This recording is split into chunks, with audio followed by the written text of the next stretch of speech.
ari amavideo aracicikana, Prince Kid yamusabye, bagiye ku Kibuye, bira byose twarabibonye. Ariko se ubuzima bw'uyu mwana nyuma yaje kubwitwara moto, yaje kubaho ati?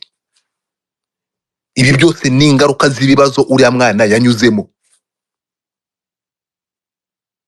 Ntabwo Miss Rwanda iri kamba uyu mwana yambaye ikamba ry'amahwa.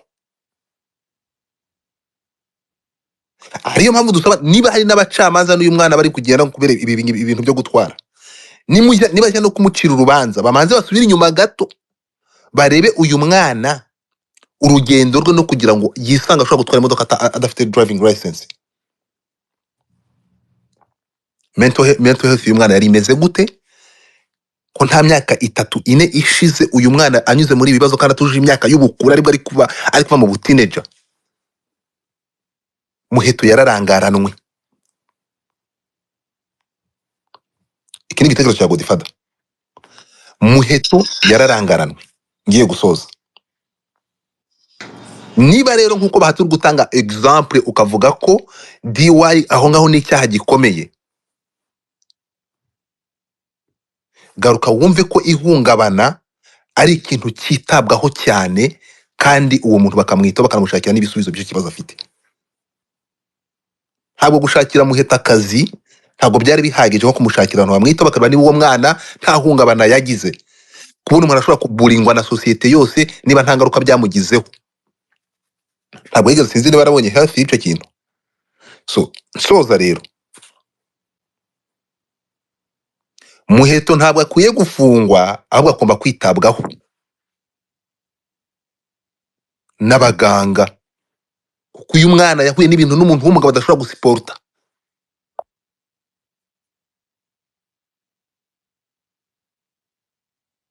So njye ku ruhande rwanjye ibintu murabyibuka, ejo bundi umunsi yafashwe mwarabonye ko nahise nkora space, ariko ndigaya ndayifunga.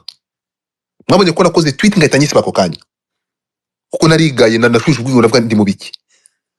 Ntabwo ko ari gusanga katangaza inkuru uyu mwana it has problem, nahise mbisiba. Mwarabibonye n'abantu bafashe iyo record, nahise ngenda ndabasaba mu bisiba babikuraho. So igitekerezo cyanjye rero nasabaga niba bishoboka pe, hari no gukora space, hari no gukora no gusesengura, ntituvuge kuri Muheto wagonze ubugira kabiri, tumanze turebe Muheto n'urugendo anyuzemo ahabereye Miss. Uyu mwana yahuye n'ibikomeye. Murakoze. Yeah. Godfather kwaza kabazo gato. Go ahead. Yeah, thank you. Kevin Rakoze. Yes, I know I agree with you. Ni ku ruhande rwawe rwose nje navuze ikintu cya rehabilitation, kuko gufunga so muti ariko amategeko at the end of the day. Iki kintu wenda usanze turi kuvugaho cya public opinion, wenda kuba bapostinze polisi yapostinze Muheto publicly kuriya, ntabwo numvise feedback yawe. Yari wowe urabyumva ute? It was good? Yeah. My friend, itegeko ni itegeko, ntabwo itegeko rigira santima. Ibi ngibi turi kuvuga nka public opinion nk'uko kubivuga, ahangaha itegeko ntabwo rigira santima, ni itegeko.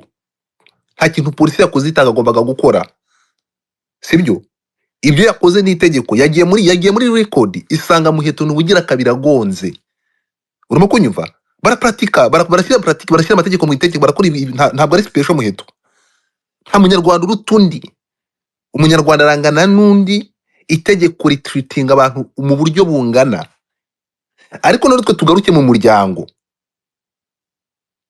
Se tukubyumvikana iki kintu cyo ngo bamudarabye.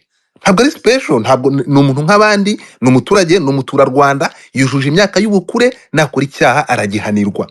Ibyo polisi yakoze nta kintu tuyinengaho, nibyo yagombaga gukora. Yakurikije protocol, ntabwo polisi ishyize na santima. Ntabwo polisi irakuza ngo sawa Muheto ngo ni uyu ngo Muheto ngo ni Miss. Oya, Miss, umusirikari, umupolisi, umuhinzi, itegeko ni rimwe. Ntabwo sinzi impamvu cyeretse niba abantu mutamenya amategeko yo mu Rwanda. Nta comment mwabishyiraho. Itegeko ridutreatinga mu rwego rumwe, niba mubona umuntu nka Gasana wayoboye polisi ari aho ari generali, bakamwuriza pandagara akagenda akajya mageragera akajya kurya ibigori. Nibwo budasa. Ariko noneho tugaruke mu muryango. Ibyo ngibyo ntimushyiraho comment. Tugaruke mu muryango, ikibazo cya Muheto. Ntabwo Muheto nimujya no kumucira nimujya no kumukatira kuri ibyaha yakoze, mugiye gukatira umurwayi, umwana ku myaka 18 wa fesinze ibintu byari bimuremereye atashobora guhanduringa. Kubona abanyarwanda twese tumuburinga kuko Prince Kid yari afite abafana benshi. So kubona uyu mwana arashobora kwiyahuza ibiyobyabwenge, inzoga akatwara yasinze.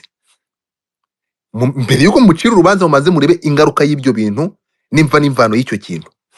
Niko mbitekereza nje. None se Godfather, abantu bose banyuze muri ibyo bintu bahura na depression ku buryo ubu aka kanya twakwicara tukumva yuko ibyo bintu yanyuzemo ari byo biri gutera iki kibazo.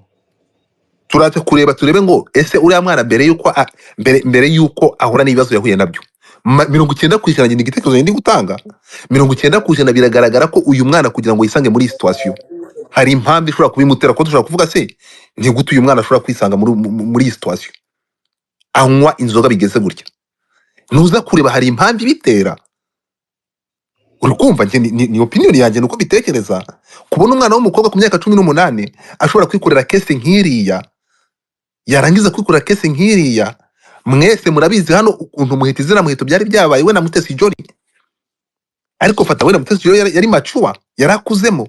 Ngaho fata uriya mwana Muheto, ntabwo tuzi muri quartier aho yanyuraga ibyo bamukoreraga, abamuburingaga niba ari kuri social media gusa, ntabwo mbizi. Sibyo? Hanyuma turabona izi ni ingaruka. Ni ingaruka z'ibyura mwana ya fesinze. So ni igitekerezo cyanjye Kiminike. Godfather, nkurikije point uri kuvuga bivuze yuko abantu bose n'ubundi bagakwiye kuzajya bafatwa muri ubwo buryo, bagakwiye nyine hari ubundi buryo bazajya baba treatinga nyine mu buryo namwe muri gutekereza wumva ko bafite depression. Kandi ibyo bintu bagiye kubijyamo nkeka yuko icyo gihe nta magara baba bari kurengera. Kubera ko ntabwo wavuga ngo umuntu ngo yatwaye ngo afite depression ngo kubera ibintu yanyuzemo, ibyo bintu ujye kubyihangana wumve yuko umuntu wamugira ikigongwe kandi uzi ko ibyo bintu ari amakosa already. Ntabwo uri kumva maza uve point yanjye. Polisi yakoze icyo yagombaga gukora. Yakoze icyo bagombaga gukora ku munyarwanda uwo ari we wese. Ngiyewe hano turi kuganira nk'umuryango. Niyo mpamvu nuko nanze kwinjira mu muryango, abifitiye uburenganzira bitanakwiye, nari kunenga umuryango we. But I have no right ntabwo nshaka kwinjirayo kuko ntabwo nzi umuryango we, ntabwo nshaka kuwumenya. Ariyo mpamvu rero kuba ntafite uburenganzira bwo kwinjira mu muryango wa Muheto, aya masaha ndinjira mu muryango nyarwanda. Ndaza kwinjira muri uyu muryango nyarwanda, muri community nyarwanda hano kuko nyifiteho nanjye nyirimo, ndaza kwigaya mu bigaya. Ntabwo nibuze iyo ko afite ububasha, nkaba afite n'ubwo burenganzira, nari kunenga umuryango we, ariko ntabwo mfitiye ububasha. Ndanenga umuryango nyarwanda. Muheto nk'umwana w'imyaka 18 wahuye na biriya bibazo, ubuzima bwe nyuma yo guhura no gufesinga iriya bullying no gufosinga ibibazo bingana kuriya, Muheto yaje gukomeza ubuhe buzima? Ese iyo bullying yarakomeje iva kuri social media ikomeza mu buzima busanzwe? Ese uyu mwana yabonye protection? Uyu mwana yaraganirijwe, hari umuntu wamwegereye ku buryo yabashije guhanduringa kino kintu gikomeye, n'umuntu w'umugabo kugihanduringa ntekereza ko bishobora kumuvuna? That is my question, nicyo kintu ndi kwibaza. So nkavuga rero ahangaha ngenda nenga umuryango nyarwanda niba hatarabayeho kwita kuri uyu mwana. So ku ruhande rwanjye rero nkavuga nti ikigaragara nuko Muheto 90% ibi bibazo ahuye nabyo byo kwisanga asinda, mbona yaba yarabitewe niki kibazo yahuye nacyo cyo gukorerwa bullying n'abakunzi ba Prince Kid, ndetse no kuba adashobora gusuporta biriya bibazo yahuye nabyo ku myaka yari afite. Nibwo aragitaninga akiva mu teenage, umwana akikuraga secondaire yari kiri muto ya cyane. Murakoze.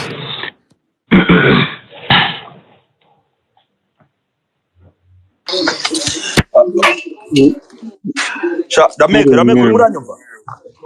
Rameke uri muranyumva? Rameke kubanza Rameke se abafite ikibazo. Ko ngewe naje hanga Rameke ashaka nari ndi muri transition nibereye mu byanjye. Okay, nagarutse reka duhe abaturanye twumve Juliet. Umva nkubwire ahantu uri kujya ntago mje mashaka kandi turi kuri sensitive topic please. se ko numva ubyegereje umutima mwana wanjye. oyo ngewe agahinda kaba kanyisha ahantu wagiye ibintu abantu bavuze ntabwo wabyumvise. So narimo nkurikiranira hafi, reka twumve Juliet yari yamanitse, ubwo n'abandi bagende bamanika tugenda tubumva. Ubwo mbere nyuma yuko Juliet avuga hahita havuga wo bita Yankee. Yego. Sawa. Mwiriwe.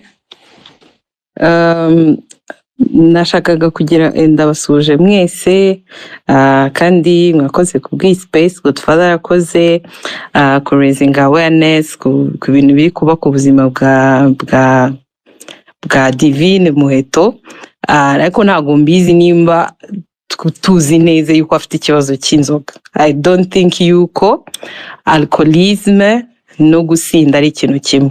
Ntago nibaza ko ari byo, so I don't know.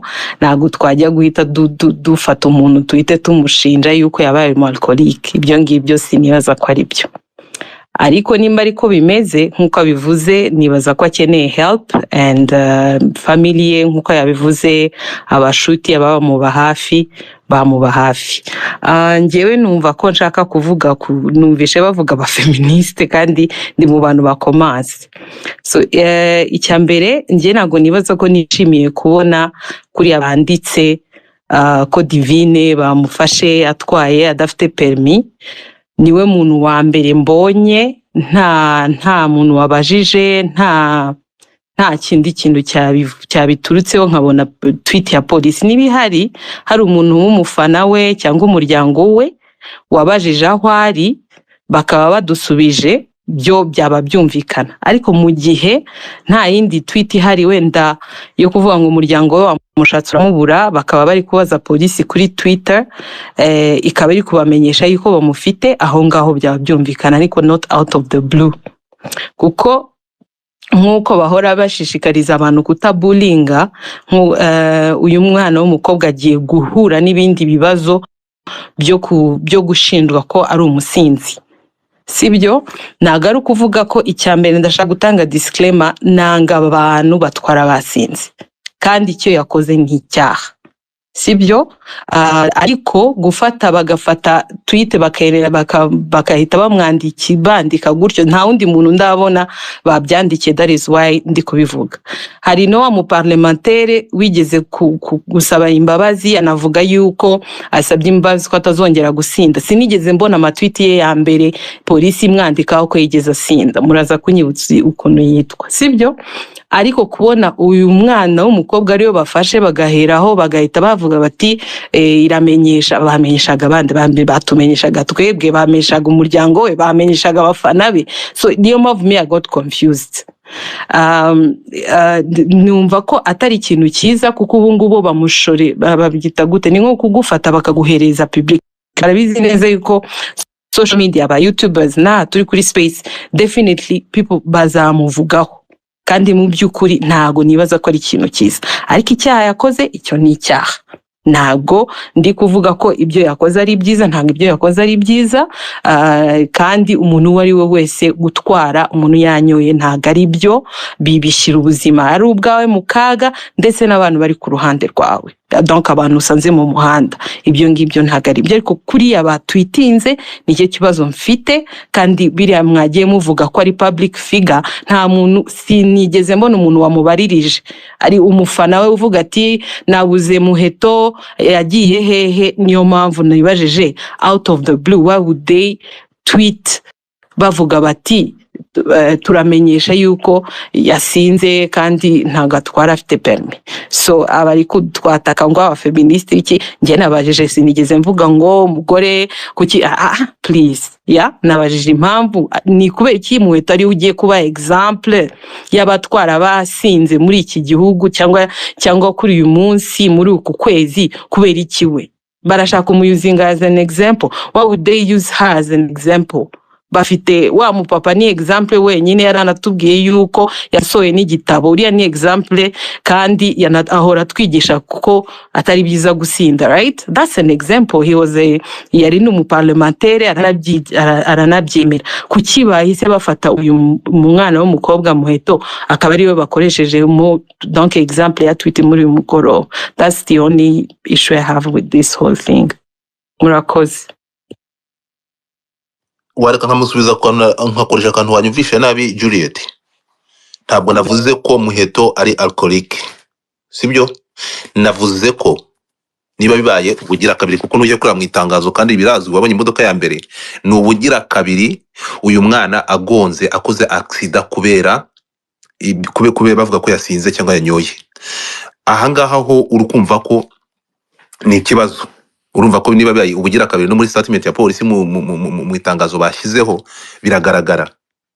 Ariko reka babwire nk'abafeministe, niba muhari mukora kuko mu exista mubeho muhari, it's time, kuko ntekereza ko uyu mwana ntabwo Muheto ntabwo iki cyaha yagikoze nibyo, ariko icyaha Muheto yakoze imva n'imvano cyangwa impamvu yatumye icyaha kibaho ni ikihe? Impamvu ni iyihe? Iyo mpamvu turi dakoro nayo. Uyu mwana yaratereranwe, uyu mwana yaratereranwe, uyu mwana yanyuze mu bintu n'umuntu mukuru mwese muri ahangaha niba kera bisporta.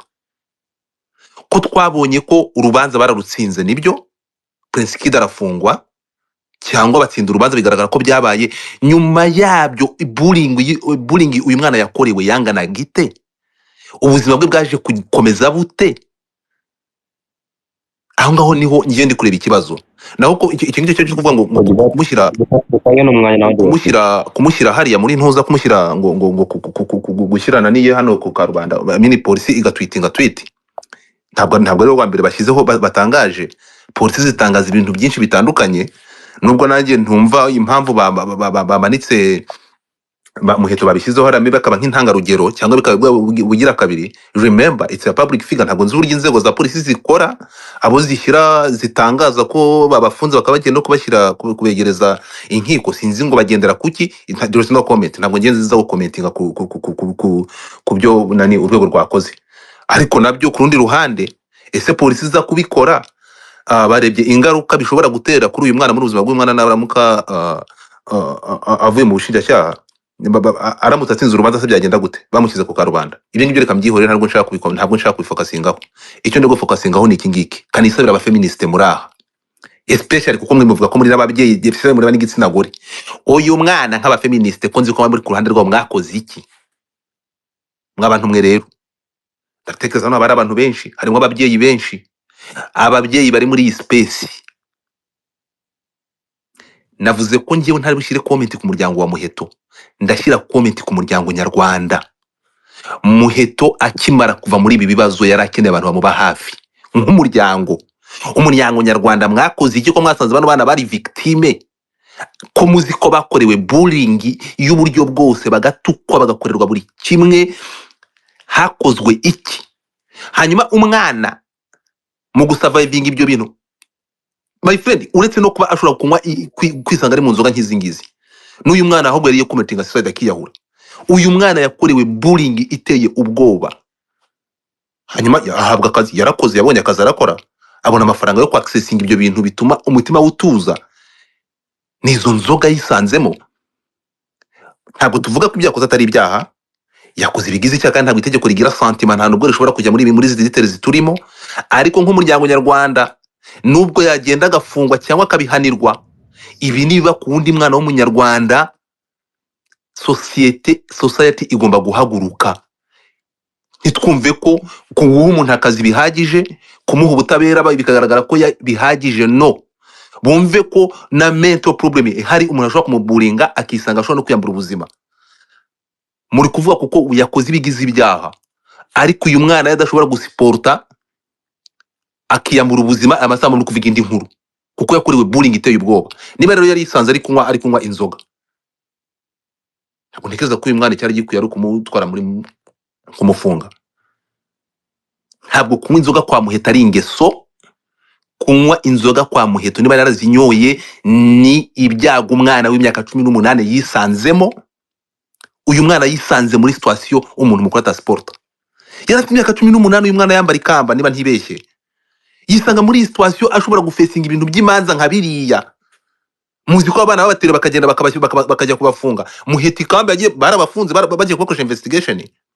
So niba umwana yarisanze muri iyo situation, aho abandi benjoying ikamba wakenjoyinga investigation ariko gukora investigation mwarabibonye ibyo ngibyo bivuyemo ahuye na bullying y'abanyarwanda muzi ukuntu tuburinga muzi bullying bangaho uyu mwana mwabwiye ngo yitwara ate aba feministe muhaguruke musabire justice uyu mwana ahabwe ubuvuzi ashaka abantu bamwitaho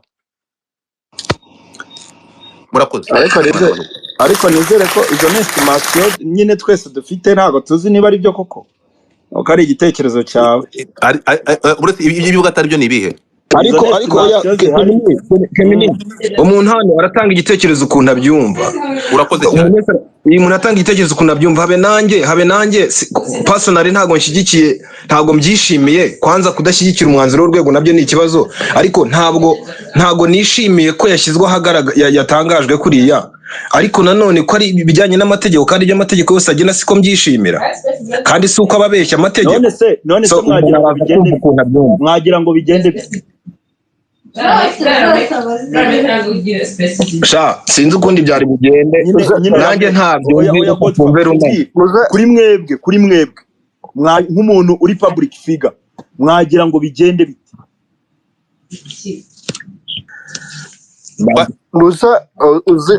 uzi kamini ukuntu byari bugende again njyewe ukuntu navuze ko tubwizanye ukuri tuba ku masocial media twese bimaze iminsi bivugwa ku ma YouTube Miss MUHETO yarafunze ari hehe so polisi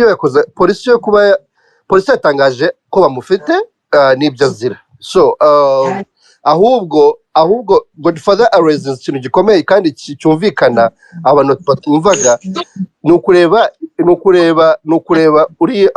uyu mwana w'umukobwa Miss MUHETO impamvu yagiye agwa wenda muri zino incident zo gusinda akagonga biraterwa n'iki ahubwo jewe ndaza gusaba mu bufasha bari hano ari bari abanyamategeko bahari ubundi mu rukiko birashoboka yuko bashobora kuvuga nta muntu ndi kuzamura n'umwe oya ramenge ndi kubazamura bose ntabwo uri kuzamura abantu ngende mu ndabazamura ahubwo muze kumbabarira twumva umuntu bita Dr Amiyeri aba ari umuntu no muntu ariko banza urangize narive yes urakoze cyane aba Amiyeri niba bahari n'abandi banyamategeko ubundi mu rukiko birashoboka yuko umuntu ashobora kuba yagwa muri aya makosa kubera wenda iyo situation iri specific wenda personally kuri MUHETO akaba yagirwa wenda izo nanjye nagumya kureza mu kintu cya rehabilitation cyangwa se kuganirizwa kuko kakubwire Kemini ibyo uvuga nabyo turi mu gihugu cy'amategeko nta yindi choice niyo mpamvu nabaje shimira u Rwanda kuko ibihugu muri Afrika ibi bintu birakomeye cyane ibintu bya DUI nawe uzavuga ibyo muri Amerika ku runzi bafata ibintu bya driving iyo watwaye imodoka wasinze none udafite na perime ni ibindi ni nko kuvuga ngo isi bikuguyeho umunsi wawe buranye uvuga uti karabaye kugira ngo umuntu atanze igitekerezo avuze ngo MUHETO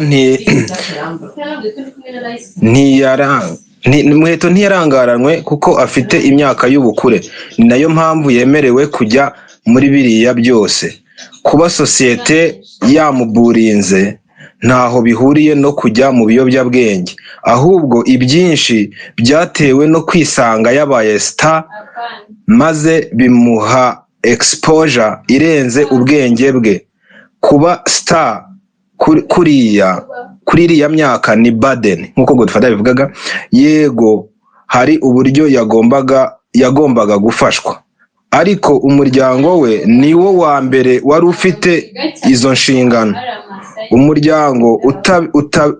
umuryango utabibonera umwanya ukifashisha ukifashisha abajyanama arongera yandika indi message aravuga ngo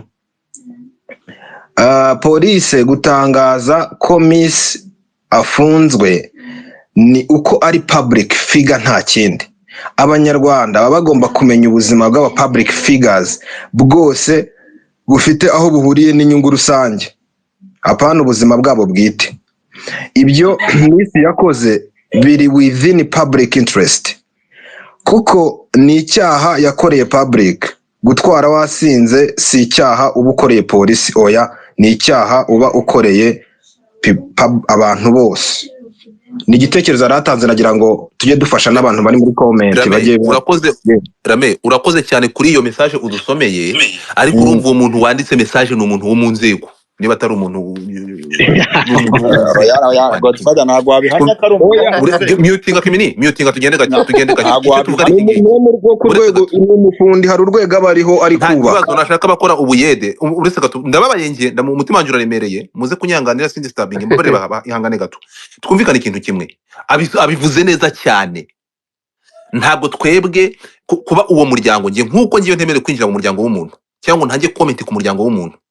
Nababwiye ko nari kuvuga umuntu wa mbere ari kunenga n'umuryango wa Muheto, ariko ntabwo ngiye mfite kujya kunenga umuryango w'umuntu. Tubyumvikane, mugerageze tubyumvikane, nawe urabisubiyemo neza cyane. None se ntuza we niki?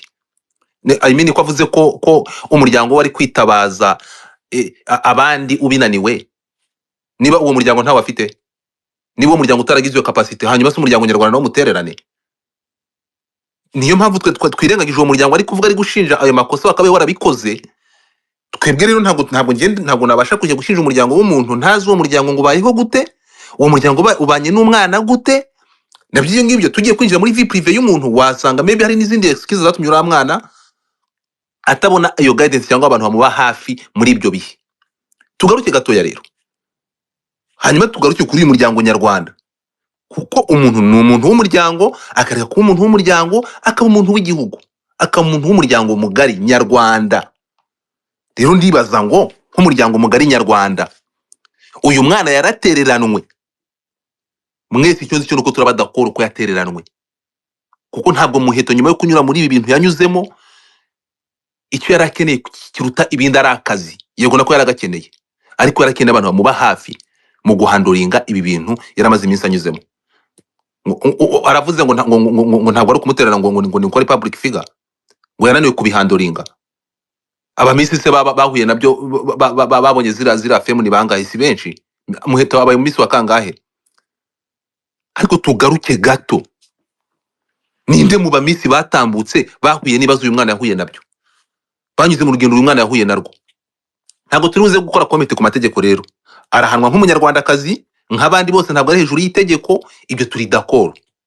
Nibingibi byo kumushyira on public bakamuzana hano, ibi juri atari kuvuga ko bidakwiye, wabona bidakwiye, aho ntabwo ndi bushyire comment ku myanzuro y'inzego. Niba polisi yumvishe ko igiye gutangaza, tubona batangaje bamwe, ntabwo tuzi icyo bagenderaho, ariko tuzi ko bakora akazi neza. There is no comment, kandi babisobanuye neza muri iyi message bandikiye Rameki, aho bavuze ko iyi message ntabwo nyandikiye na polisi, nta nubwo nyandikiye n'umuntu wa mu nzego, ni igitekerezo cy'umuntu. Uwo muntu nawe ari gutanga igitekerezo nkatwe hano, nkuko yanditswe iyi message yanditswe n'uyu muturage, abisobanuye neza cyane.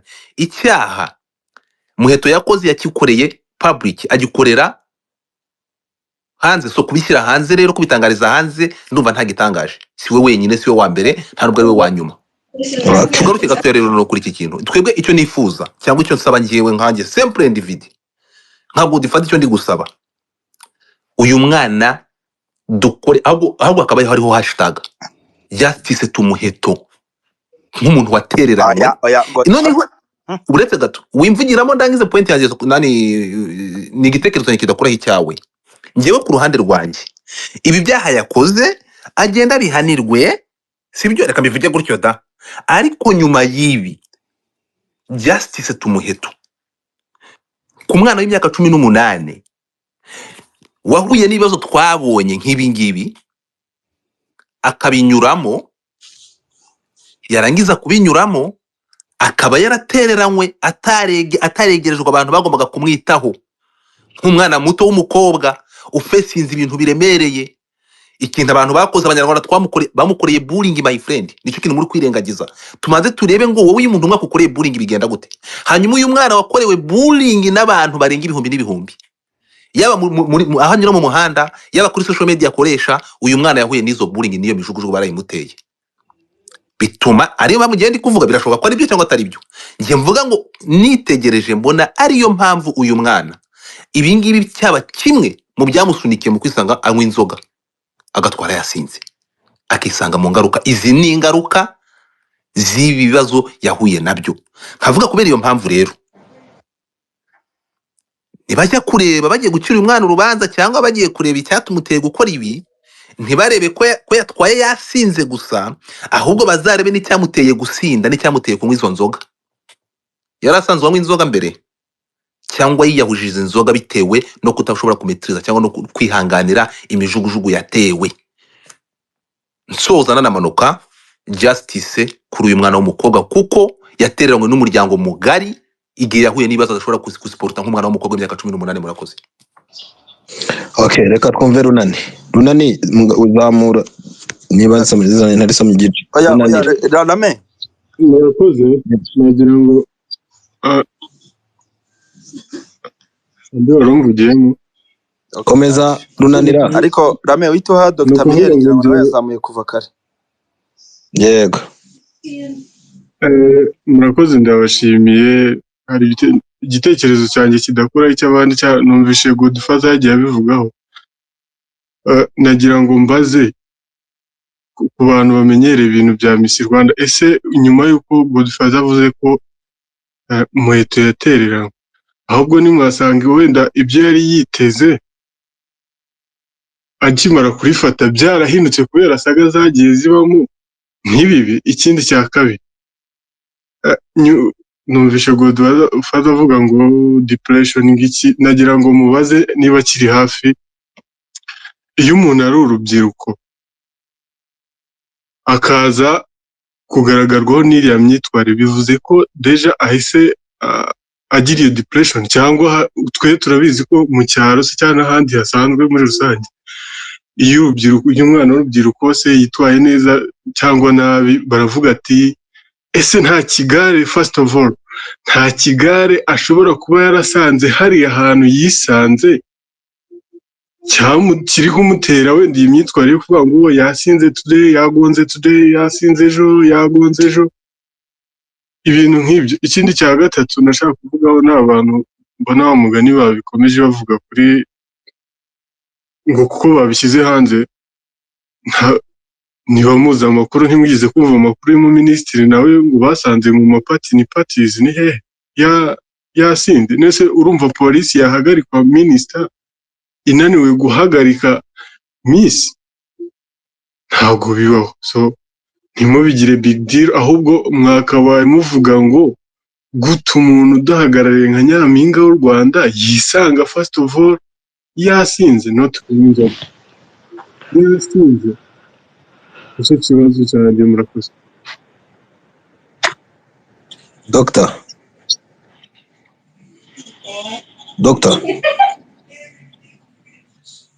Yes, Dominic. Turakumva. Okay. Reka nshimire abambanjirije kuvuga. Icyo nshaka gutangiriraho, iyi space ubwayo yabaye kubera iryo zina rizwi. Yes, Muheto ni Miss Rwanda, ni public figure nkuko mwakomeje kubivuga. Ariko icyo nshaka kugarukaho, Godfather, hari ibintu Godfather yagiye avuga, ariko icyo nshaka kugaragaza ko nemeranwa nawe nuko hari ibintu yagiye asa nk'ushimangira. So actually ngiye ntabwo naza hano ngo mvuge ngo Muheto ari depressed nkuko Godfather ari kubivuga, ari depressed. No. Yes, nibyo kuko twaribonye kuri social media yahuye n'ibibazo bitandukanye biza no muri media, ariko ntago ari ikintu twaheraho ngo tuze twemeze ko Muheto byabaye karande kuri we bituma aba depressed, bituma ajya gufata izo nzoga anywa agasinda agatwara yasinze. One, biranashoboka yuko no kuwenda na miliyoni zaramesh, ariko harimo kuvuga umuntu waburetse. Komeza Doctor. Biranashoboka yuko wenda na mbere yuko yaba Miss Rwanda yashoboraga kuba wenda yaba yanywa inzu nzoga akanasinda, ariko nyine nta wari umuzi. So ariko nyine iyo umuntu abaye Miss Rwanda izina rye riba ritumbagiye, riba rigiye ku rundi rwego, abantu baramumenya nkuko nanjye namumenye ari uko abaye Miss Rwanda. So icyo nshaka gukomozaho kitari no kumvikanwa na benshi ni impamvu kuba polisi yabitangaje. ngiye ku ruhande rwanjye kuba polisi yabitangaje nta kibazo mbibonamo, kubera yuko aho dutuye, aho tuba tuzi abantu benshi batandukanye, polisi itangaza yewe bari no mu kigero cyiwe, bafashe banyoye basinze. Ariko se kubera iki tuvuga ngo tujye kuvuganira uyu muntu? Kubera yuko twabonye ko hari ikintu cyabaye ku muntu uzwi. So twumve ko Muheto amategeko aramureba nibyo nkuko n'abandi bose abareba. Yes, ndabyemera. No kuba polisi yabitangaje nta kibazo kiriho. Gusa mwavuze ibintu byinshi byo gutwara nta perime. Ndakeka aho twumviye amakuru ngo yagoze inzu yari Kimironko hagiye guca nk'umwaka urenga cyangwa imyaka 2. Ntago ndimo nibaza ese Muheto kuva yagira iyo modoka mu myaka 3 inishize nta driving license yari afite? Ese yari ayifite barayimwambura byagenze gute? Actually urumva harimo amakuru amwe tuba tudafite, ariko tukagira ute bite nuko tutayafite tukaza tugira ibintu tuvuga dusa nk'ibishinze umuntu cyangwa se bimushyira mu mwanya atakabaye kuba arimo. Yes, ubutabera nibwo buza bugafata umwanzuro wabwo bitewe nuko bibona ibintu. Ariko niba Muheto kuko yaranyweye agasinda agakora ikosa, mwavuze ibintu byinshi, mwavuze ku muryango, mwavuze kuki ku babyeyi, mwavuze ku bafeministe, ariko Muheto aho hantu aba yanyweye anywa ari wenyine. Rega buriya nujya no kuvuga umuntu uzarebe ku nshuti ze za hafi. Nk'ubu Keminikura bizi iyi mihanda bibaye turaza twavuga ngo nama w'Imana na ba no brainer. Urumva aho rubaye ngo muba muri kumwe, inshuti za hafi z'umuntu akenshi na kenshi si 100% ariko zimenya ukuri, ziba zifite ukuri kw'ibyabaye kuri buri muntu. So rero ntabwo Muheto yagiye yicare muri rumu yikingirane anywa inzoga wenyine narangiza ngave mu rugo ajye mu muhanda. Nuko yari yasohotse akajya ahantu akanywa, byumvikane yuko ntabwo yanyweye wenyine uko byagenda kose, ariko kumwe n'abandi bantu. Dr. kubijyanye na driving license, kuva yabona imodoka yirirwa akora nta na rimwe yari yayibona, aratsindwa. Iyo niyo ntuzi hari. So okay, actually urumva nyine harimo ikibazo. One, nekereza hari abashinzwe kureberera inyungu ziwe nkuko mwagiye mubigarukaho, ariko hakiyongeraho ikintu cyo kuvuga ngo Muheto yari amaze kuba mukuri imyaka 21 n'imyaka myinshi, yari afite umwanzuro wo kuvuga ngo okay, iyi modoka ni yanjye ndanayitwaye, wenda bamwe bakamubuza ariko akabirengaho akabitwara. So rero mu gusoza icyo nshaka kugira ngo twumve amarangamutima ntakajya tuganza, ngo twumve ko kubera wenda wa muntu twari tugabwe tuzi ko ari mwiza ku mutima cyangwa se ku isura, twari tugabwe tuzi yuko ari umuntu w'umusitari uzwi mu gihugu, niba hari ikosa ryamugonze nk'inzira abandi banyuramo nawe bakazimunyuzamo, ntitukajye tuvuge hano ngo hari ibyacitse. Nukuri pe, nabonye abadamu n'abakobwa benshi bavuga ngo ntago byari byo, ngo ntago byari byo. Yes, sometimes ibyo muvuga ndabyemera, ariko ahantu tudahuza nuko mubikora ku bantu bamwe abandi mukabihorera. Murakoze cyane. Okay, arakoze cyane. Reka mbasomere indi message nanone. Aragize ati dekera kwita Muheto umwana, yemerewe kujya mu marushanwa kuko afite imyaka y'ubukure kandi akaba akiba Miss yari yabaye icyitegererezo already, yari yitezweho gufasha abandi bakobwa ubwabo, none umuryango nyarwanda waramutereranye gute? Umuryango we ntituwinjiremo, ariko mushobora gutanga igitekerezo muvuga umuryango rusange, umuryango wagutse ko ari wo wagakwiye kuba waramwitayeho. Gusa ariko uko byagenda kose ntibimuhesha kumara iki gihe cyose atwaye imodoka adafite uruhushya rwo gutwara. Space Godfather ndabona ufite umva. Okay, mbere yuko ndavuga reka nze mubwire uwo muntu ndatekereza ari gusubiza kuri bimwe navuze, ariko reka musubize muri aya magambo. Impamvu twanze kwinjira mu muryango wa Muheto, ntabwo dufite uburenganzira bwo kuwinjiramo. sibyo? Ikindi cya kabiri, ntabwo ari kure yanjye ari kuvuga ibyo ndi kuvuga. Ntabwo ibyo icyaha Muheto yakoze ndi kukigira shyashya. Muheto ni umunyarwanda nk'abandi, nibasanga ibyaha bimuhama baramuzirika, baramujyana babuso, baragenda baramufungira bamukatire. Ntabwo itegeko rigira santima, ntabwo itegeko rireba uburanga, ntabwo itegeko rireba imyaka. Azironga yuje imyaka y'ubukure, itegeko riramuhana, ntabwo ari special. Ni umunyarwanda nk'abandi. Nta nubwo ndi kunenga inzego zamufashe, inzego zakoze akazi, inzego zarebye inyungu za rubanda, inyungu z'abantu benshi. Niba yatwaye yagomba gutwara ubuzima, kuko aya masaha ya Muheto yaza kuba yagonza akica abantu, ntabwo amasaha inkuru aba ari iyindi. Aho ngaho rero niba ndi gushyira comment ku byo polisi yakoze. Polisi yakoze akazi tugomba kuyishimira. Ibyo ngibyo ntabwo uri gushyira comment, niba mutari kumva no kuvuga kuri byo gushyira amafoto ye hano. Niba babona hari ubutumwa bishobora gutanga ku rubyiruko n'abakora nk'ibi ngibi bakora, bikaba bishobora gukumira ibishobora kuzamura, bishobora gutangira urupfu, polisi ikaba nibwo buryo bwiza yagomba kubikora kugira ngo utambutse ubutumwa. Abatwara ibinyabiziga banyoye babireke, muzi ko bahoramo amatangazo ya buri munsi abibuza. Ntabwo ndi bushyire comment uburyo polisi yabikoze no gushyira amatangazo hano. As a public figure, niba babonye aribyo bikwiye, I don't care. Icyo ni kimwe. Ikindi cya kabiri, ntabwo ndi gufata ibyaha bya Muheto yakoze ngo mbihanagure ndeke kubigira ibyaha, mvuge ko bakoze amakosa kumufata. Oya, yakoze ibigize ibyaha, niyo mpamvu aya masaha atari maboko ye. Tugaruke noneho ku cyo ndi kuvuga, mugerageze kucyumva. Aya masaha ndasubira inyuma mbibwira abantu ndi gukondana ni bande. Muheto yisanze mu byaha, ariko nge ndi kuvuga kuri Muheto mbere yuko yisanga mu byaha. Ni iyihe mpamvu yatumye umwana yisanga muri ibi byaha? Uyu mugabo amaze kuvuga hano, reka maze clearing kino kintu. Ntabwo navuze ko Muheto yamaze ku afite depression cyangwa amaze kubimbata ibiyobyabwenge, ndabihakanye, siko navuze. Ariko ndavuga nti nge nk'igitekerezo cyanjye nuko mbibona,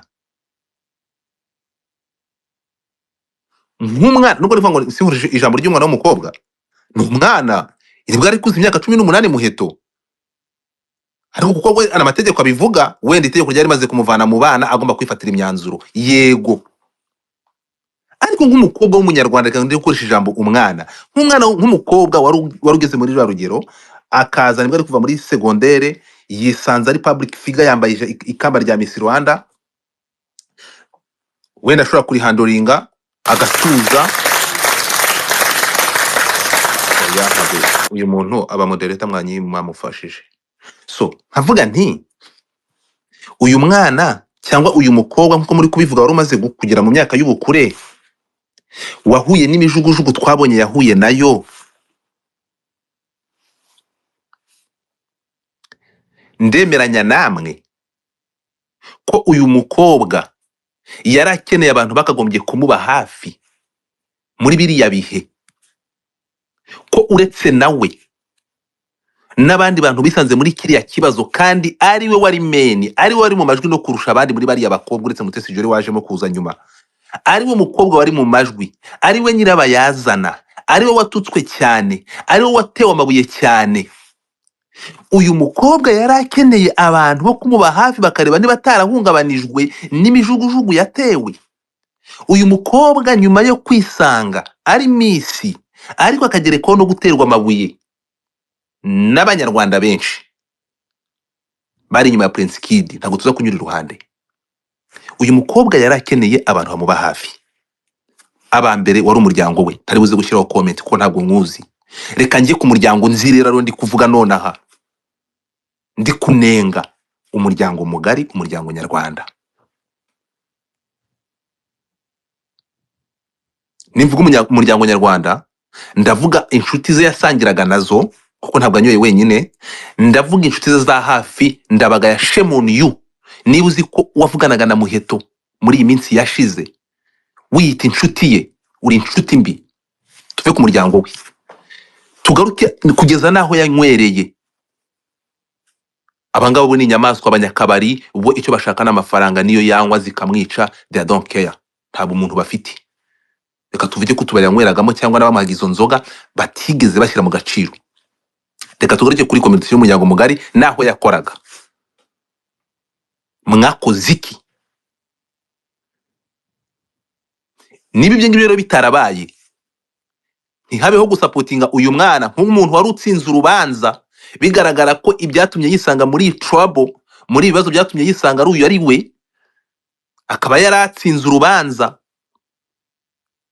ririya hohoterwa yararikorewe, kura kumukomangira ku byumba n'ibindi tuzaze gusubiramo byaramubayeho, ariko nyuma nk'umuntu wari victim agakorerwa bullying ingana kuriya nka victim, Godifata nkavuga ngo byashoboka ko byaba imwe mu ntandaro yatumye uyu mwana kugira ngo yumve ko ashobora guhumeka cyangwa agomba kwisanga breeding bigakunda, ashobora no kwisanga ari kumwe izo nzoga zikamusunikira gukora ibigize icyaha. Ntabwo ndi guhanagura ibyaha Muheto yakoze. Kubera iyo mpamvu rero ndahamagarira umuryango mugari, birashoboka ko umuntu uhuye n'ikibazo kuba umwere bidahagije, ahubwo umuryango ukamwegera ukamuba hafi ukareba niba nta hungabana byamuteye. Ndasubira muri rya jambo rameke iryo uwo mugabo avuze, Muheto nashaka afite imyaka 40.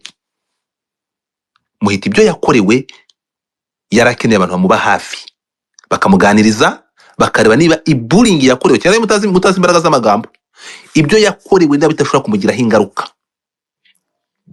Godifada wama akanya gato nkakubaza akantu. Go ahead. Urakoze cyane. Uriko wakomeje kugaruka ku kintu kivuga ngo ba bantu bakagombye kuba baramubaye hafi bakamuganira turi no kubura. Ubundi mu bundi buzima busanzwe Muheto Divine yarabaye hati hari wa muntu n'ubundi ubona ko ameze nk'umuntu uhora afite ibibazo ari ukuntu umuntu ashobora no kuba busanzwe nta kibazo yari afite ariko akagenda kinywera, yamara kunywa agatwara agahura n'ibyo bibazo nyine nk'ibisanzwe bishobora kuba mu buzima bwa buri munsi. Ariko tugendeye nk'uko urwo ruhande uri kubivugamo ntago byaba ari ibintu bihura. So nashaka kubaza niba yaraganijwe noneho bwo My friend, uri kubitekerezaho gute? Uretse gute nkubwire, reka nkubwire, sibyo? Impamvu ndi kuvuga gutya ntabwo ari byo ntashobora kuvuga, ntabwo nshaka kujya mu buzima bw'umwana, ariko reka tuvugisha ukuri no reka umuntu ashyireho umucyo. Uriya mwana ibibazo bye no kuba atarastable byaragaragaraga. Muheto akimara ari mu bantu bahawe bourse yo kujya kwiga muri Amerika, yagomba kujya kwiga mu kwa munana umwaka ushize, nibwo yagomba kujya kwiga muri Amerika ajyanye n'uyu mwana w'umukobwa babahanye bourse ari babiri. Ninde uyu nguyu wari girlfriend wa Element? Umwana wagiye kwiga muri Amerika. Ntabwo ibibazo bya Muheto no kuba atarameze neza bije kubera yasinze. No, mugenzi we yaragiye undi arasigara ko atarameze neza. Ubwo ayo nandi makuru urakoze cyane. Uretse gato icyo mvuga ni iki ngiki byo kuvuga ngo umuryango ntabwo umwana bari kumureka ngo atware imodoka. Niyo mpamvu ndi kukubwira ngiyewe ninza gukondana umuryango mugari muri rusange n'umuryango wa Muheto urazamo, ariko sinshaka kwinjirayo, sibyo? Uyu mwana w'umukobwa bamanze barebe nyuma yuko aba misi ku ishuri yitwara gati yarameze ati. So niba umwana yaragaragaje ibyo bibazo bikagera naho habamo intandaro umugenzi we akajya ku ishuri agasigara kandi yarahawe bourse, bahawe bourse n'Imbuto Foundation, ntabwo yigeze agenda. So tugende gakeya rero, Muheto ashobora kuba maybe yarananiranye baramugiriye inama ntibikunde, baramwegereye ariko bagombaga kumufatira imyanzuro. Ntabwo bari kwemera ko uyu mwana ubwa mbere mwarebye ukuntu yatwaye imodoka ukuntu yabaye. Aya masaha twebwe tuba twabibonye hano ku muhanda kuko byagaragaye yongeye kugonga, yageze mu rugo kangahe adashobora kwivana mu modoka, yageze mu rugo kangahe yasinze yabaye ibyatsi, yageze mu rugo kangahe. Ibyo ni abantu ba hafi bagombaga kubibona. Bakoze iki? So kavuga nti ntabwo tuza kureba icyo bakoze, ibyo bagombaga gukora niba barabikoze bakamugira inama ntibyari bihagije, bagomba gukora ibirenze, ntiyisange yakoze ibigize ibyaha. Ariko turebe Gitera, ariko turebe n'icyabimuteye. Ntabwo mwe muri kureba Gitera mukareba ko yabitewe n'inzoga, mukabitera ko yabitewe n'ubwosho bwo kuzigura nk'umu public figure, ariko nge ntabwo ndi kureba Gitera, ndi kureba icyabimuteye. Icyateye Muheto gukora ibi nuko uyu mwana yisanze yikoreye imitwaro adashobora kwikorera wenyine. Mwamukoreye bullying, musubire inyuma muri ibintu mwakoreye uyu mwana, yagomba kubihandura ingate ngo simbwita umwana. umuntu wari imyaka 18 yisanga yambaye ikamba rya Miss Rwanda ari we wikoreye igihugu cyose ibintu byose bya Prince Kid kese z'imyaka n'imyaka yatambutse rero biri ku mutwe, bamushinja gusambanywa, bamushinja ibintu byose mwamukoreye murabyibagirwe, bamwe mumushinja ko umukozi wa leta murabyibagiwe, muvuga ko Muheto ari umukozi yagiye muri Miss Rwanda ari Maneko. Abantu bamubandonye bangana gute kiragihe? None aya masaha ingaruka zabyo zimugezeho, mumugize umuntu mukuru wagomba kwifatira imyanzuro. Aya masaha ku myaka 40 ufite 30 wowe uri muri space. Aya masaha uzite igushinje kuba umukozi wa leta uko wagiye muri Miss Rwanda uri Maneko ugiye kugira ngo ufungishe Prince Kid bagushinje ibyo bintu babikwa kwifata gute? Ahubwo uyu mwana yaramabuye. Uyu mwana rero ntabwo ngiye ndibuze gushyira ku byaha yakoze simbivugaho, ndavuga ku kintu kimwe. Ndavuga kuri Muheto wisanze igihugu cyose kimuhanze amaso kandi mu buryo buri negative. None aya masaha umwana yahungiye mu nzoga, yagiye kwisha mu nzoga, bimuviremwe ibyaha, abantu bazanga bavuge ngo Muheto ni kinani. Aya masaha y'uyu mwana yishira mu mugozi cyangwa kiha acide, mwari kwa muri kuvuga izindi nkuru. Justice to Muheto. Thank you. Godfather, hari icyo nshaka kubaza aho ngaho. Go ahead. None se kubona byabaye gutyo, ubu ngubu tuvuge yuko ubu ngubu bitagiye kwikuba nk'inshuro ijana wenda, cyangwa nibwo bigiye ahubwo kumanuka, kuko urumva niba yagize ikibazo cya depression none ubu ngubu birushijeho kumenyekana cyangwa bimenyekanye mu buryo buri negative kurusha ko byabaye. Ubwo se ubu ngubu tuvuge noneho ko agiye kugira ikibazo cy'uburwayi, sinzi ntabwo bisobanutse neza aho ngaho. Sinzi ikibazo bajije aho ngaho. Urabona skandali yabaye, n'ibyabaye ubu ngubu byose hamwe muri rusange azabyakira ate? Niba uyu munsi uvuga yuko hari depression yabimuteye, ubwo se navayo azaba akiri wa wundi tuzi? Ariko rero Muheto mwamaze kumugira nk'umuntu ukeneye umuterapiste, kandi sinzi mwamaze guca urubanza mugiye. Ntabwo ari ni igitekerezo Keminike, turi gutanga ibitekerezo. Icyo ndi kuvuga sinzi impamvu utari kucyumva Keminike. Abantu twumvikana ikintu kimwe, Muheto ibyo yanyuramo byose sibyo, ntabwo ari hejuru y'itegeko. Ibyabaye ni protocol byakurikije uko byagombaga kugenda, kuko ntabwo itegeko ni itegeko, nta n'umuntu hejuru y'itegeko, nabisubiyemo kuva kare. Ariko noneho ngiye wahangana nagarutse ahangaha ngo mujye mufata nk'iyi space nkatwe simple individu nk'abaturage tuba tuyirimo, tuyifate nka sorry tuyifate nka gacaca. Ubundi gacaca ni tuzi ko gacaca yaje ivuga ku bintu bya ikira abantu bakoze genocide imanza, ariko ku bantu ba kera bazi ko gacaca ni ahantu abantu bicaraga ku mugoroba bakaganira. Tuganira nk'abantu muri gacaca rero nk'umuryango mugari nyarwanda. Ari mpamvu ntabwo nubwo nshaka kumenya ibyo polisi yakoze, sinshaka kumenya ngo Muheto yafunzwe, ahandi kumwe n'abanyarwanda n'abanyarwandakazi n'umuryango. Mwa muryango mwe kubona uyu mwana yaducisa akajya mu amategeko akaba ari kumuhana, n'uburangare bwanyu, n'uburangare bwacu. Tuve ubundi mwihangane ngiye kuba umusaza ho gato. Ubundi mu muco cyangwa mu muco nyarwanda habaho umuryango muzi cyari uyu muryango w'inzu bafungura. Uyu muryango ni umuryango winjiramo na famiye yawe. Uriya muryango ubyara, uriya muryango w'inzu, uriya muryango winjira mu nzu imiryango ikavamo, ubyara umuryango mugari, societe ikuzungurutse. So ndahera ku muryango wa Muheto nze mu muryango mugari nyarwanda. Uyu mwana araducitse, amategeko aramufata. Tubyumvikane, twemere ko twabaye abanyantege nkeya. Muheto akaba yaracitse umuryango kuko umuryango wamurangaranye, itegeko reka bari mukaciye. Itegeko riragenda rikora ibyaryo, ariko umuryango ntimuzana mushima itegeko ribambuye umuntu kuko mwamurangaranye. Simple as that. Uyu mwana yakoze accident ku munsi wa mbere. Kwanza nuko dufite polisi yihangana bahatari kubisobanura neza mu kanya. Yaragonze ku munsi wa mbere yasinze, polisi ishiramo imiyaga, araganirizwa, reka tubivuge uko bamuganirije, nkuko baganiriza undi muntu.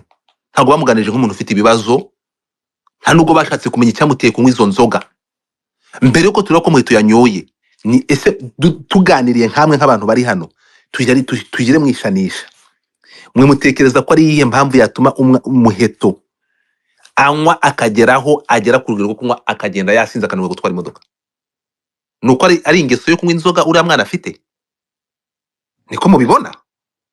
Njye ku ruhande rwanjye ndabona atari byo. None se niwe wa mbere byaba bibayeho, nta bandi bafungwa batwaye? Reka twumve n'abandi bageze aha ngaha. Hari umuntu bita Ruhumuriza. Yego. Okay, Ruhumuriza. Muraho neza. Cyo ni mushobora kunyumva? 5 Koze. Murakoze. Ngewe ndaza kuvuga, ndashaka kubivugaho muri rusange ku bijyanye no ko umuntu yanywa inzoga ndetse n'ibijyanye n'ubuzima bwe bwo mu mutwe.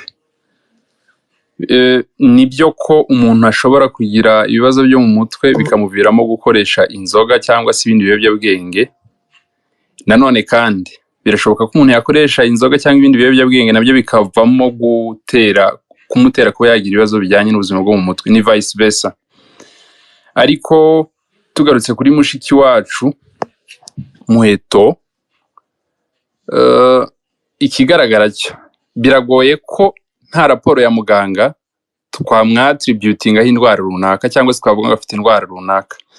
Ariko dushingiye ku maso y'ibigaragara, turebye ibyo yanyuzemo, ari mu mubare munini w'abanyarwanda n'abanyarwandakazi twavuga ko bafite ibyago byinshi byo kugira uburwayi cyangwa se ibibazo bijyanye n'ubuzima bwo mu mutwe. Hanyuma rero wenda ku bijyanye n'amategeko byo ntacyo nabivugaho, nta makuru bifite, sinzi nuko bikorwa. Icyakora inyandiko zigaragaza ko hari aho bahana gukoresha ibiyobyabwenge, hari ibyo bakora nka decriminalization cyangwa se bakabikuraho icyaha, bakashyira imbaraga muri program zirwanya gukoresha ibiyobyabwenge. Ahandi bagahana ibyo byose nabigarukaho cyane, ahubwo icyo nifuza wenda kugarukaho particularly ku muryango nyarwanda. Mu gihe tubona abantu bafite, umuntu ashobora kugira ikibazo, ubutumwa bw'ibanze ni uko umuntu akwiriye kureba ku nshuti ye nawe akirebaho ubwe, kugira ngo igihe abona ashobora kuba afite ikibazo amufashe cyangwa amugire inama kujya kwa muganga hakiri kare bitaravamo ibindi bibazo. Icya kabiri, ubutumwa butambutswa hano ku mbuga nkoranyambaga, ababutanga nabo bakwiriye kwitonda. Uyu munsi Muheto aramutse afite ikibazo kijyanye n'ubuzima bwo mu mutwe, ubutumwa butambuka hano bukaba butamuvuga neza, byamwongerera amahirwe yo kugira ngo icyo kibazo afite gikure. Ni byiza ko message dutambutsa ku mbuga nkoranyambaga ndetse n'ahandi zigomba kuba, ni byiza ko zaba zubaka kugira ngo hatagira abo zongerera ibibazo cyangwa se abo zibijyanamo. Icya gatatu, nyuma yo kureba inshuti ndetse no gutambutsa ubutumwa bwiza, ni byiza ko umuntu igihe mu by'ukuri mu muryango wawe, mu nshuti zawe, igihe ubona umuntu afite ikibazo, kumutangaza ntabwo ari byo bibanza mu kumufasha, ahubwo mu kumwegera no kumwegereza muganga niyo ntambwe ya mbere kuruta kumutangaza. Ibyo inzego ziba zakoze ibyo ni akazi, ahubwo wowe n'inshuti yawe mu gihe ubona afite ikibazo ukashobora kubinotisinga cyangwa se kubibona, mbere yo gutanga amakuru ku bandi ngo bamuburinge, ni byiza kumwegera ukamuha amakuru, ukamubwira ko abana bitameze neza, byaba na byiza yakwemerera mukajyana kwa muganga kugira ngo umufashe ataragira izindi ngaruka. Numva wenda ari ubwo butumwa numvaga ngewe natanga. Dukwiriye cyane cyane kuri izi mbuga nkoranyambaga zirebwa na benshi. Urabona nk'uyu munsi abantu bamenye iyi nkuru ntibabarika, ije rero ikurikiwe n'amakuru mabi, urwaye yarushaho kurwara byamukomerera. Ni byiza ko dutanga message nziza, tugacekinga ku nshuti zacu, ndetse n'ubundi butumwa bukomeza abafite ikibazo byarushaho kuba byiza. Murakoze, mugoroba mwiza.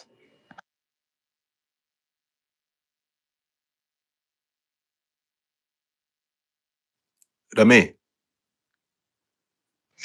urakoze cyane Ruhumuriza, urakoze cyane ku gitekerezo cyawe. Abi, Rame, hari ikintu ashaka kubaza Godfather. sinzi niba munyemerera. Godfather yakomeje kugaruka cyane kuri public nyarwanda. So mwibaza public nyarwanda we yumvaga yakora iki muri rusange? Uko yumva polisi niyo yakabaye nka reflection ya public nyarwanda. Noneho polisi kubwira yuko bimaze kuba rimwe kabiri noneho birenze, kandi polisi nk'umubyeyi cyangwa wenda inzego ntabwo yakomeza kureba ibintu birimo kwangirika ngo nayo ikomeze iceceke. Igomba kuvayo ikagaragaza ikibazo, kubera yuko n'ubundi kiba cyabaye kikaba muri rusange, kikaba muri public akireba. Rero ndumva ntabwo twakomeza kurenganya inzego kubera yuko n'ubundi ntako none se zitagiye. muvandi buretse gato nkubaze nk'icyo kibazo koko kireshya na kilometero Godfather aragisubiza ati kituvugisha ukuri? reka musubize muri aya magambo nubwo akibajije ariko nyuma nkabiberwa n'ibyo abajije. Barimo aranagisubiza. Oya nyuma, ahubwo nyuma nuko azanyemo ngo turabaza inzego iki. Ntabwo wa mugabo we mujye muvuga mwabanje kumva, ariko reka nze ndamusubize muri aya magambo magufi. Ntawigeze agira ikintu ashinja inzego. Inzego zakoze akazi. Nuvuga polisi igendera ku mategeko, ikoresha itegeko. Ntabwo polisi ari umuryango. Yego nabo bajya inama, ariko polisi ikoresha itegeko kurusha ukuntu yajya n'inama. Iyo urenze ku itegeko baraguhana.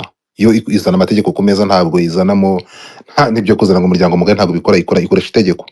Ntawigeze akondana, kandi ugerageze kubyumva biragoye cyane kugira ngo umuntu asubize umuntu rero utabashije kumva.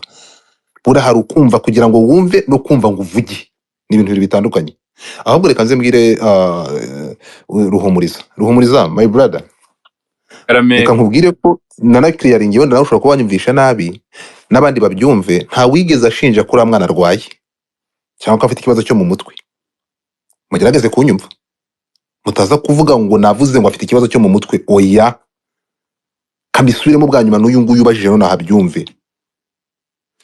Njyewe mu mboni zanjye mbona icyakuririye uyu mwana kunywa inzoga, reka mbyite bikabije nk'uko itangazo ribivuga. Mbona icyamukururiye kwisanga ashobora kuba umusinzi akanywa inzoga kuri ruriya rugero nk'urwo batubwiye. Natanze igitekerezo ndavuga nti mbona yarabikururiwemo. Reka ze nkoresheje ijambo kugira ngo byumvikane bitaza kugaragara nabi. N'agahinda gakabije. Hari igihe umuntu agira agahinda cyangwa akagahura akisanga muri situation. Abantu murabizi mujya muhura n'ibibazo nk'abantu b'abagabo. Abagabo benshi bahuye n'ibibazo biyahuza inzoga cyangwa bagashaka n'ibindi biyahuza kugira ngo bongere kumva batuje muri bo. Ibi ngibi ni ibintu mwese muzi muri bakuru. Ndavuga nti rero uyu mukobwa kwisanga muri ibi bintu ku myaka ye, siwe mukobwa wenyine utwaye mu Rwanda. Hari abakobwa mu rugero rwe batwara amamodoka, sibyo? Avuga nti njye mu mboni zanjye mbona icyateye uyu mukobwa kugera kuri uru rwego, n'ubwa mbere bikaba n'ubwa kabiri bikaba. Njye mu mboni zanjye harimo no kuba yarahuye n'ibintu nk'uko bisomaze kubisobanura Ruhumuriza, adashobora gusiporta ikapasite y'ubwonko bwe itagombye kwakira bullying yakorewe n'ibindi nk'ibyo. Uravuga ati umuryango mugari, kansubize kuri uyu musore rero ngo umuryango mugari ngo wagombaga gukora iki? Reka mbivuge zikamwe zitahanye. Nihishe mu muryango mugari, ariko 99% inshuti ze za hafi, umuryango wakomokamo ntabwo mwabaniye umwana, mwaramurangaranye. Umuryango mugari se muri mvuze umuryango mugari nuko nashatse kubisasira, ariko kuri kubutumwa butambuke. Abantu mwese mwari mufite aho muhuriye n'uriya mwana, cyangwa mufite aho muhuriye no gukora cyaha hari kandi aracyari muri societe. Kuba ashobora kwisanga aha akagonga ubugira kabiri muri inshuti mbi, umuryango we mugende nimujya mugera mu bantu mujye mugira isoni, ntabwo mwamubaniye. Mwari no guhamagara niyo modoka ikamuva mu maboko. Ubwa mbere ari mwambuye ubuzima murabibona, ubwa kabiri reba ibimubayeho, ubwa gatatu zamwica. Muri inshuti ki? So reka ndeke gukoresha umuryango mugari. Umuryango w'uyu mwana, inshuti ze za hafi, uyu mwana ntimwamubaniye. Yisanze agongana n'itegeko, yakoze ibigize ibyaha kuko mutamubaniriye umuryango muzima. Shame on you. Mugire umunsi mwiza.